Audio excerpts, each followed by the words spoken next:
Iya, tapi seru banget kali. Soalnya John Locke juga. buku majalah Pak Jokowi. Oh iya, aku baru tahu sih jujur. Banget. Itu ide baru. Tapi kalian Soeharto itu jadi pahlawan. Jadi pahlawan. Bahaya tuh. Bahaya. Halo. Oke, Di sini kita pada siang menjelang sore hari ini kita akan diskusikan mengenai pemikiran oleh salah satu tokoh beberapa tokoh lah filsafat politik, yaitu mengenai Machiavelli dan juga John Locke ya. John Locke ya teman-teman. John Locke mengenai perilaku penguasa dan juga sistem pemerintahan antara mereka lah. Yap. Oke, sebelum itu kita perkenalan lebih dahulu. Boleh banget. Ya. Mungkin nama saya adalah Dr. Jatuwo, saya dari sebagai ilmu politik ya, seperti ini. Perkenalkan, nama saya Najis Padawianur dengan NIM belakang 0015. Perkenalkan, saya Tiara Karusmawanti dengan NIM belakang 001. Perkenalkan, nama saya Atailah Nabi Fulvian dengan NIM belakang 003. Oke, kali ini kita akan memulai segmen debatnya, jadi mohon ditonton. Simak aja guys. Yes. Ya, teman-teman. Yes. Dan mungkin diskusi pada siang menjelang sore hari ini akan membahas mengenai dua pemikir tokoh ya, tadi yang sudah di perkenalan tadi mengenai perilaku penguasa ya, betul. Machiavelli, perilaku penguasa dan juga sistem pemerintahan. Itu antara Machiavelli dan juga John Locke. John Locke. Oke. Kita tim John Locke. John Locke. John Locke. Oke. Machiavelli. Ya. Oke. Kita langsung masuk ke diskusinya tadi. Boleh. Ini mungkin sangat penting ya untuk mengenai perilaku dan juga sistem. Ya, kita mulai dari realitasnya bahwasannya politik itu bukan dunia dongeng lah atau dunia fiksi lah. Ya, dimana semua orang kepentingan, tipu daya dan ambisi itu menjadi satu di situ. Nah, dari pandangan Machiavelli, dia menyadari bahwa dunia politik itu dipenuhi oleh kepentingan, tipu daya dan ambisi yang tadi sudah saya jelaskan. Mereka jadi satu gitu. Ya, dimana kan tadi sebelumnya tadi saya garap sedikit mengenai dunia dongeng itu, bahwa kan politik itu bukan dunia dongeng, dimana itu kan hanya orang yang berbuat baik saja gitu. Betul. Nah, oleh sebab itu maka menurut Machiavelli ini, seorang penguasa tidak bisa memimpin hanya dengan moralitas saja atau belas kasihan terhadap siapa pengikutnya gitu. Terhadap rakyatnya lah. Nah, Ya. terhadap rakyatnya. Maksudnya seperti itu. Seorang pemimpin itu harus realistis, ya kan? Seorang pemimpin yang terlalu baik lah justru membuka peluang bagi lawannya untuk menjatuhkan pemimpin tersebut. Membuka peluang lah dengan cara apapun itu. I see. Ya, maka penguasa sejati ya mereka tuh yang berani mengambil langkah keras demi menjaga negara tetap berdiri. Jadi langkah yang keras itu maksudnya cara yang keras lah, yang sedikit radikal pemahaman saya. Ya, seperti kata Machiavelli dalam karyanya itu kalau tidak salah Il Principe atau The Prince, dia berkata lebih baik berbuat jahat apabila itu diperlukan daripada hancur karena kebaikan. Ya, ini bukan ajakan untuk menjadi kejam ya teman-teman. Ya, tapi hanya pengingat bahwa dalam dunia politik niat baik saja itu nggak cukup gitu. Saya setuju Dorves. Machiavelli adalah cerminan realitas pahit kekuasaan. Dia melihat bagaimana pemimpin bisa jatuh hanya karena terlalu percaya pada moral atau agama yang tadi sudah dijelaskan. Dunia yang tidak bermoral tidak bisa dikendalikan dengan moralitas tinggi. Karena itu, penguasa harus cerdik seperti serigala dan kuat seperti singa. Nah, dua karakter itu yang saling melengkapi. Jika hanya kuat, dia akan dijebak. Dan jika hanya licik, dia akan dihancurkan. Satu hal penting lagi, Machiavelli tidak membenarkan kekerasan tanpa batas. Ia menekankan setiap tindakan keras punya alasan. Demi keamanan, demi kestabilan. Jadi, ini bukan tentang kekejaman, tapi tentang efektivitas dalam memerintah. Pandangan yang menarik ya, yang sudah dijelaskan dan dipaparkan oleh saudara Darves dan saudari Nazifah. Tapi ya, bagi John Locke, manusia dan pemerintahan itu tentu kedua hal yang tidak dapat dipisahkan dengan moralitas. Kekuasaan bukan alat untuk bertahan, melainkan amanah untuk melayani, untuk bisa dipenuhi oleh penguasa. Locke itu percaya bahwasanya manusia pada dasarnya memiliki hak alamiah, yaitu hak hidup, hak untuk bebas, hak untuk memiliki kepemilikan. Maka tugas penguasa itu tentunya adalah melindungi hak-hak itu. Locke itu menolak anggapan bahwa penguasa boleh melakukan apapun demi stabilitas. Ya, stabilitas politik lah tentunya kan di dalam suatu negara. Tapi bagi John Locke, stabilitas tanpa keadilan adalah penindasan yang terselubung. Kekuasaan sejati lahir dari persetujuan rakyat, bukan dari ketakutan rakyat. Itu yang membahayakan. Ya. Sangat. Nah, dari situ juga ini konsep Konstitusionalisme ini muncul. Nah, Locke ini melihat bahwasanya kuasa ini harus punya batas. Kenapa? Karena agar nggak disalahgunain. Nah, terus juga tidak boleh ada satupun pemimpin yang berdiri di atas hukum. Artinya politik tidak boleh mengatur dan mengobrak-abrik hukum.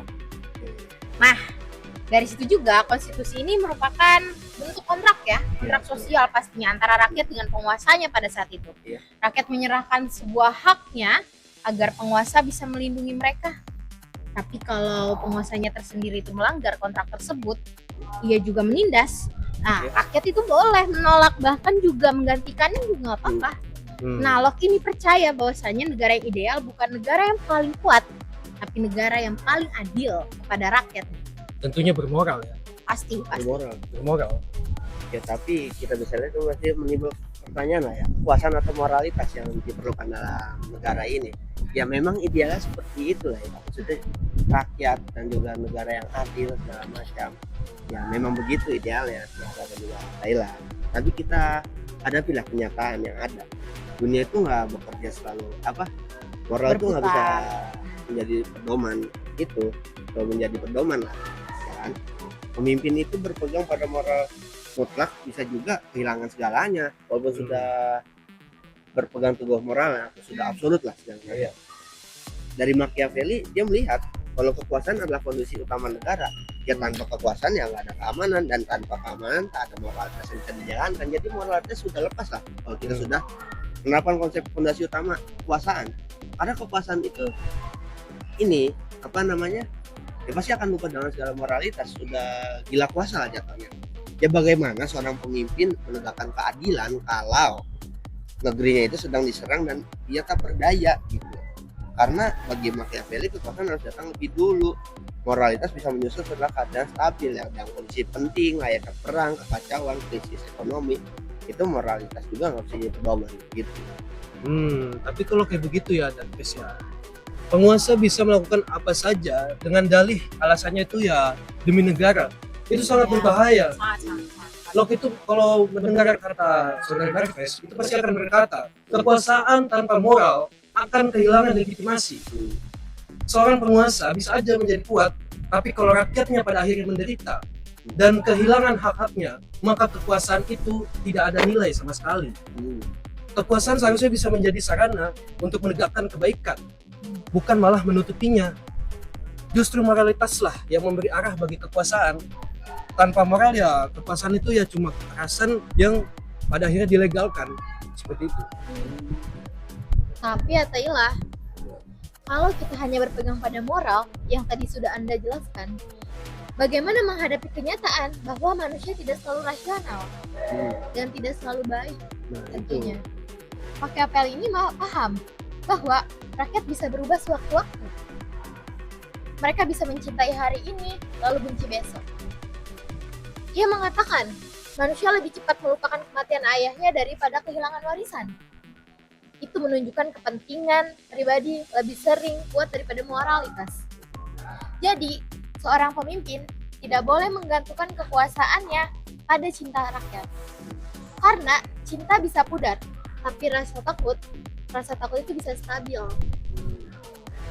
Tapi Nazifa, dari argumentasi kamu ini tadi, ketakutan itu tumbuh atau menumbuhkan jarak antara penguasa dengan rakyatnya sendiri. Menurut John Locke, percaya bahwa pemerintahan yang baik dibangun atas dasar kepercayaan kepada masyarakat, bukan rasa takut. Tapi memang benar adanya manusia bisa berubah sewaktu-waktu, itu Iya. betul. Tapi dengan keadilan yang ada dan transparansi, kepercayaan tuh bisa dipertahankan pastinya ya untuk dari pemerintah ke masyarakat. Nah, pemerintah yang bermoral ini bukan berarti lemah, justru itu merupakan sumber kekuatan sejati. Karena rakyat ini pastinya yang dipercaya akan patuh tanpa suatu paksaan sedikit pun. Seperti itu. Nah, menurut Locke juga sangat menekankan sistem pemerintahan yang konstitusional. Artinya di sini ada batas yang jelas bahwasanya antara wewenang penguasa dan hak rakyat, penguasa ini nggak bisa seenaknya membuat keputusan untuk rakyat tanpa dasar hukum yang jelas ya kan? Iya. Betul. Aneh gitu. Iya. Oke. Nah, sistem yang dibangun John Locke ini juga yang membuat kekuasaan ini menjadi rasional, Ya. bukan kepada ranah pribadi atau kepentingan politik saja, tapi juga kepada masyarakat tentunya. Nah, kita ambil contoh. Kalau seorang raja atau pemimpin melanggar hukum, maka ia akan melanggar kontrak sosial dong pastinya. Tentu, Iya. tentu. Nah, dan saat itu terjadi, rakyat ini bisa melawan, berhak. Menurut John Locke itu berhak melawan. Karena kedaulatan sejatinya adalah merupakan di tangan rakyat, bukan di tangan penguasa. Menurut John Locke seperti itu. Tapi coba bayangkan deh Tiara, kalau negara sedang darurat, kalau musuh menyerang atau terjadi pemberontakan besar, apakah penguasa ini harus tetap menjaga izin konstitusi dalam kondisi seperti ini? Hukum bisa menjadi penghalang. Nah, Machiavelli ini percaya bahwa penguasa sejati adalah mereka yang bisa beradaptasi dengan keadaan. Bila aturan terhambat, maka aturan bisa dilanggar. Sementara demi menyelamatkan negara. Ya. Jadi setelah krisis usai, hukum itu bisa diperbaiki. Machiavelli tidak menolak hukum, tapi menolak ketergantungan buta pada hukum yang kaku. Ya kan? Oh. Nah, itulah perbedaan prinsipil antara Machiavelli dan John Locke.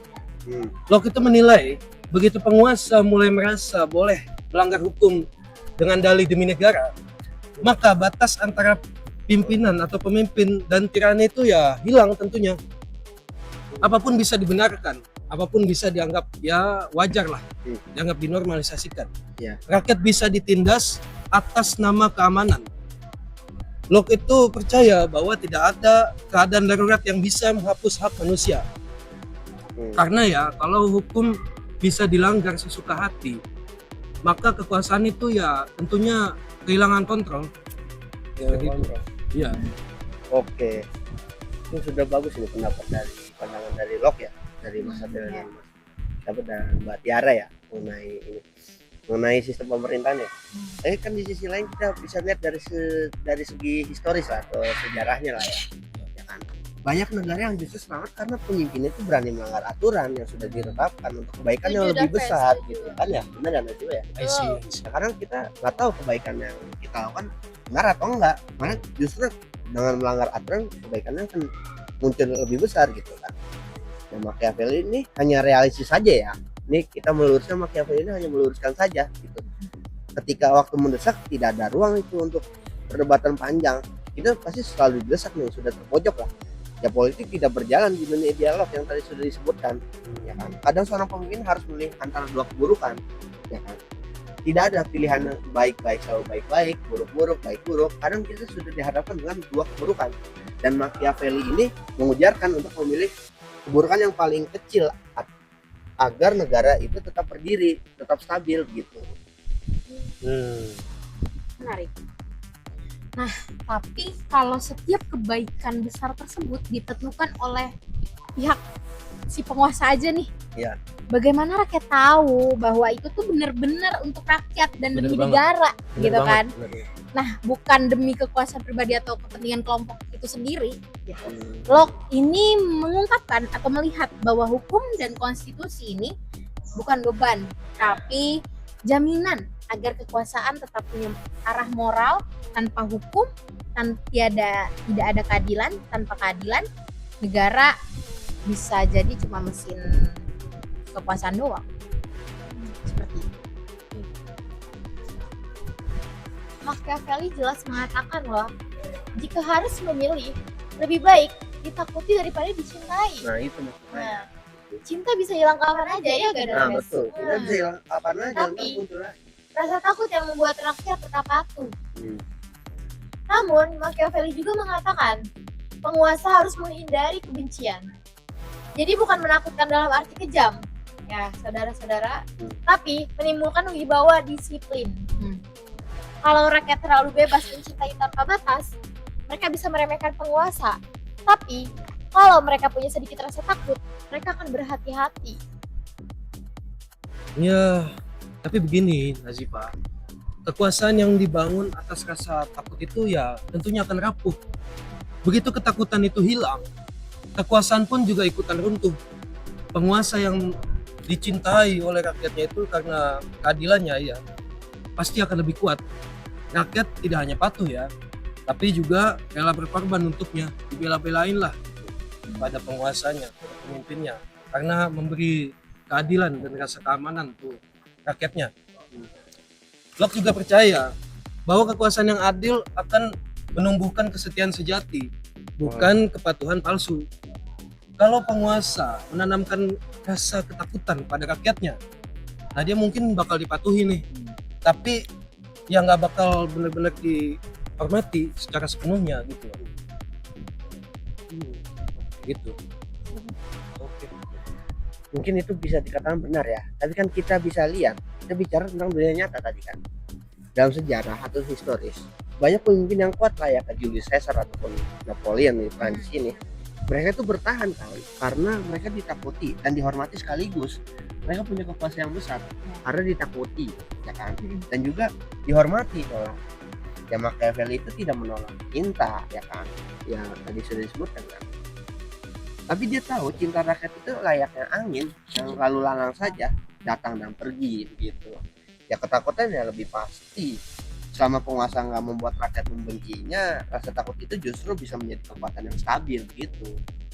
Oke, tapi coba bayangin deh, apa artinya kekuatan kalau rakyat hidup dengan hati yang gelisah? Pasti nggak enak dong. Nah, Locke ini percaya bahwasanya kebahagiaan rakyat ini merupakan tujuan utama dari suatu pemerintahan. Negara yang damai bukan karena ketakutan, tapi karena rasa percaya kepada si penguasanya tersebut. Kekuasaan berlandaskan cinta memang bukan kelemahan, bukan. Itu tanda kedewasaan politik.